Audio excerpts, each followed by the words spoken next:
Hi, I'm Naycee, reporting for RockMetal Inc. We are at the Clocktower Gallery.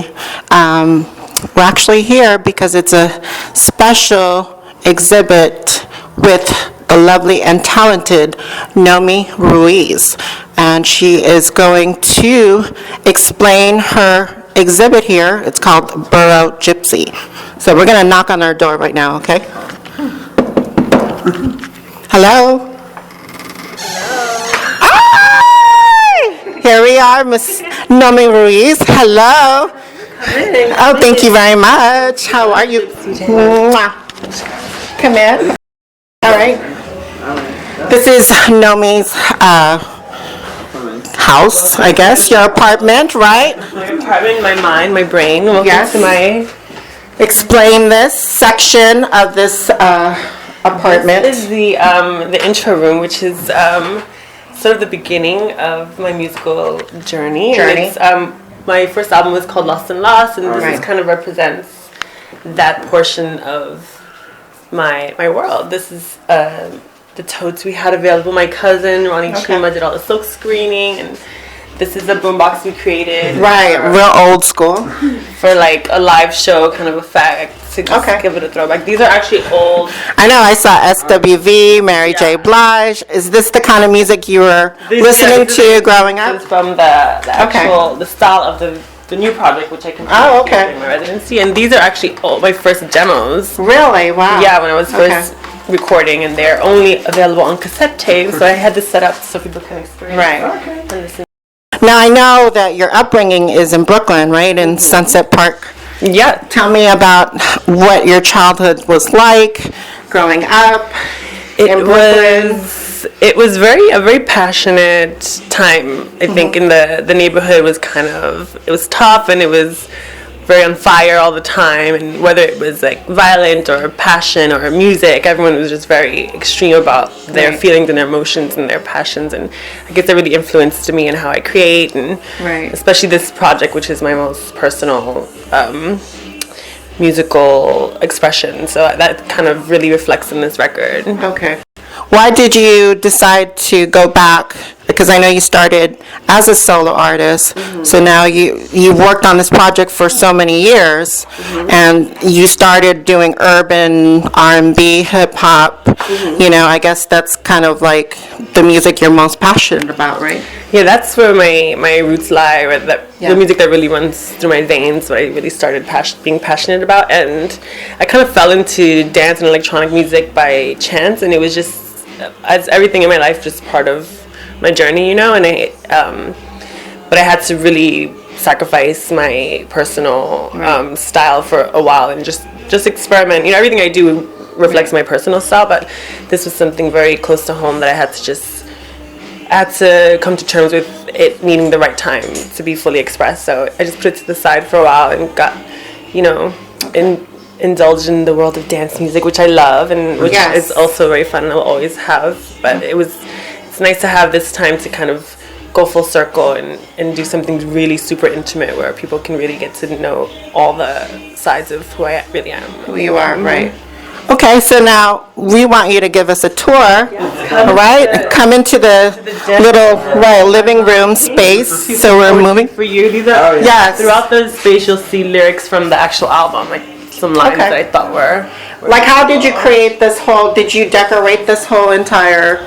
I did. I spent 2 months working on the music here, and then towards the end I finally wanted to present it in a way. Because you have a residency over here, right? It was 2 months. 2 months. And I completed the music, and then at the end I put together an experience where people can listen to the record, and not just listen to it, but have sort of a full visual, emotional, reading my journals and stuff, kind of. Okay. Explain this, because this almost looks personal, because I see family pictures. Yeah, they are. These are all things that I've collected and my family have collected over the years that I thought were really personal, but also reflected the music and where it all came from. And I see a gorgeous portrait of you here. Yeah, this is when I was working on this record years ago. I worked on a series of photographs with friends of mine that were scarred. It's like a scarred beauty kind of thing, just to kind of show that there was something deeper behind like just a shell of beauty, because you know. But it's still beauty represented, right? Sure, but I thought it was a different style of beauty, like showing something that people would see as flawed, but still has real rich beauty to it, you know. Okay. And this is your mama?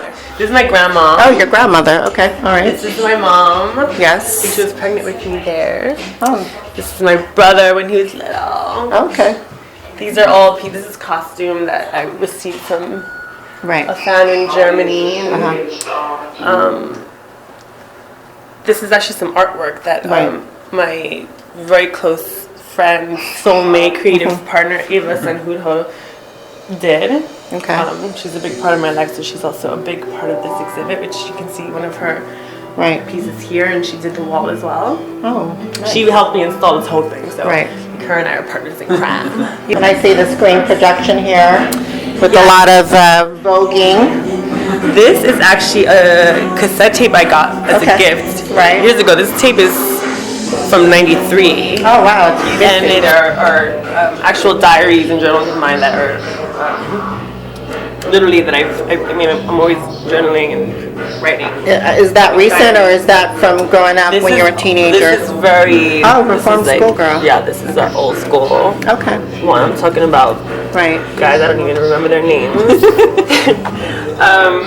But yeah, I thought that it was also, letting myself be vulnerable with this and letting people feel what I was feeling while they're listening to the record. You know, the whole thing is supposed to be around the record, listening to it while you're coming through here, so you can kind of feel get that feeling, evoking that feeling. Song. Right. And these are veils that I created for Jessica 6. Oh, that's lovely. And I all see your lashes over there. These were a gorgeous gift from a fan in Germany when I was on the Heartbeats and Number tour, and I have never worn them, but.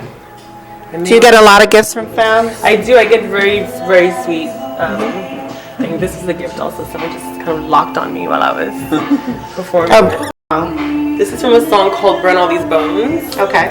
And it's about kind of disposing of your physical identity and also in the spiritual way, letting go of the past and the things that weigh you down and that you kind of feel that you don't relate to anymore as we evolve.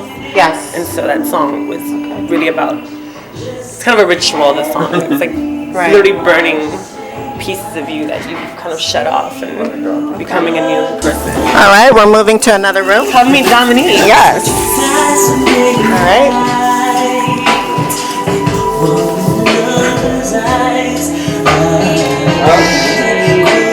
Is such a gorgeous inspiration. I thought of her as soon as. It's a beautiful visual. This is my book of lovers, which I've been sketching my past lovers. I only have 4 in here for now. Okay. I'm working on. Okay. I feel like it's I feel like it's their graveyard. Right. Now, do you write a lot of songs based on your relationships in your past? I do. Okay. I do. Yeah. A lot of the stuff on this record, there are different phases of different relationships I've been through. I feel like the men in my life have been my muses in a way, and they really inspire me to write, even though some of the stuff we've been through has been very painful. I get such beautiful songs, and I feel like I grow out of it also. Right. I kind of, in a way, discard them, but still I keep them also the the photos of Jesus and Mary. I kind of make them into I make them into their own little iconic images.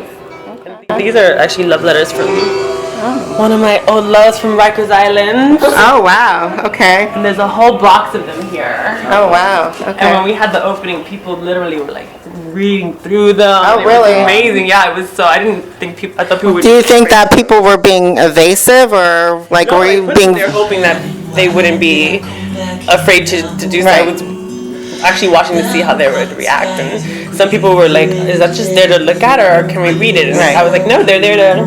Wow, you're so very brave and very open to invite people into your life. Well, I feel like the only way to really understand this record and how personal it is, to be sitting here, it was such a beautiful moment when I saw a girl sitting here reading this and listening to the song. It was like, she's totally understanding Right. I'm saying, you know, she gets it. there's no way she can't get what I'm trying to say right now. So. Right. The one that we're listening to now is actually called Borough Gypsy. Okay. Title track? Yes, has a beautiful Spanish guitar by Saunders. Okay. And these are actually the lyrics I was telling you about on this wall. It's just about being kind of like a reclusive, nomad, romantic New Yorker, kind of trying to always find a place that feels like home, and kind of like moving around, always trying to follow that essence and somehow never really finding it, and also that kind of emotion pouring over into your relationships, like as you go from lover to lover, kind of trying to find someone that makes you feel like you're like at home, but at some point just somehow you're like, this is just not it, and you keep, it's like this, you're in a daze of like, you feel it's right, and then it's not, and then you just keep traveling and drifting, you know. Now the mixtape is gonna be available for download, right? Next month? Yes, it'll be available on May 14th at the Clocktower Gallery's website. Okay. For free to download, and now it's just like people are getting to preview it, and people that really take the time to come here and experience it, they get a first-hand listen to the Borough Gypsy experience. Yes. But this is nice, to start off with, and then, you can go back to Jessica 6. Right. Yeah, I like having the two sides. The Borough Gypsy is kind of like my urban R&B side that I can give that out to the world, and then Jessica 6 is like my electro pop. It shows how much of a versatile artist that you are. Yeah, it's fun to be able to play with all these colors and sounds, and I like, I never knew I would be involved in dance music, so to discover that's a big part of me too. It's really fun to have. It fulfills all sides of my persona, I think. All right. Okay, well, I'm gonna thank Nomi personally for inviting me to your crib. Yeah. Yes, and thank you for this nice sit-down, kind of in-depth kind of chat, right? RockMetal Inc. Yes. My favorite. What about a message to all the people watching this? I know you have tons of fans out there. Yay! I love you all. Come out and visit me. You can come chill in the Borough Gypsy Den as well. So May 3rd. Before it closes. Yes. And next week. Yeah. If not, then I'll see you on the stage. Yes. All right. Bye. Hi, I'm Nomi Ruiz, and you're rocking out with RockMetal Inc. We're here at the Borough Gypsy Den, and we're listening to the Borough Gypsy mixtape, which will be available online on the Clocktower Gallery's website May 14th as a free download. So pick it up.